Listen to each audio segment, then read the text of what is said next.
The dream worlds of Jack Turbine's archangelic other self, Saint Turbine of impossible conception, seems as tangible as the shifting realities he inhabits while he's awake. This, for instance, has started coming.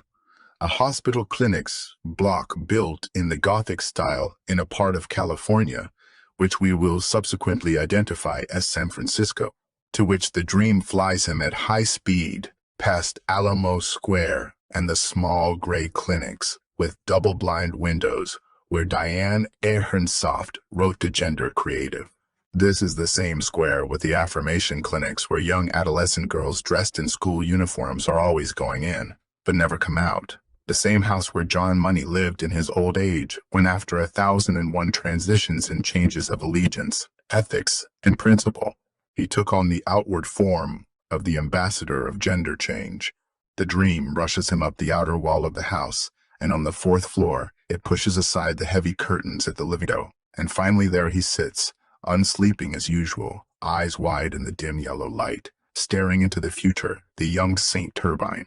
Who is he? A prophet, which must not be confused with, allowed to run into, all the other words that people throw around. Emigre, physician, fanatic, newcomer, the silencers, cunning, the great deceiver. Gender identity is a dream of glorious return. Gender is a vision of revolution. Saint Elba, not Saint Aphrodite. Gender identity is an endless paradox.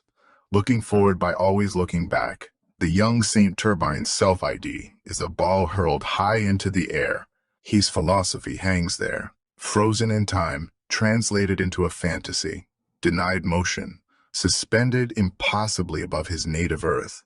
He awaits the inevitable moment at which the fantasy must begin to move, and the earth reclaim its own. Meanwhile, American convert Owens is singing the Saint Turbine holy song, Owen the Gender Whisperer. His voice enters the London internet space and poisons the world's fantasies.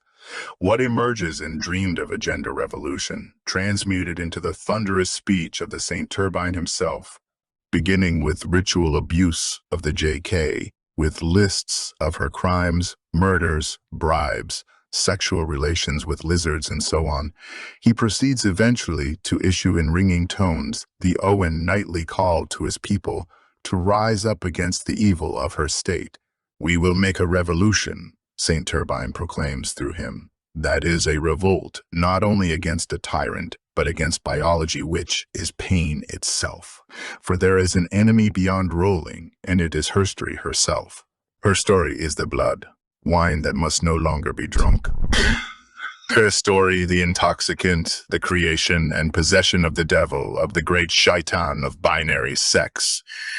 The greatest of the lies, progress, science, sex rights, against which the Saint Turbine has set his face.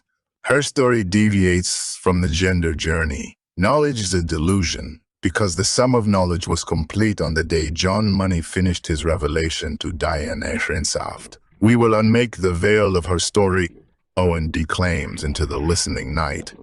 And when it is unraveled, we will see gender euphoria standing there in all its glory.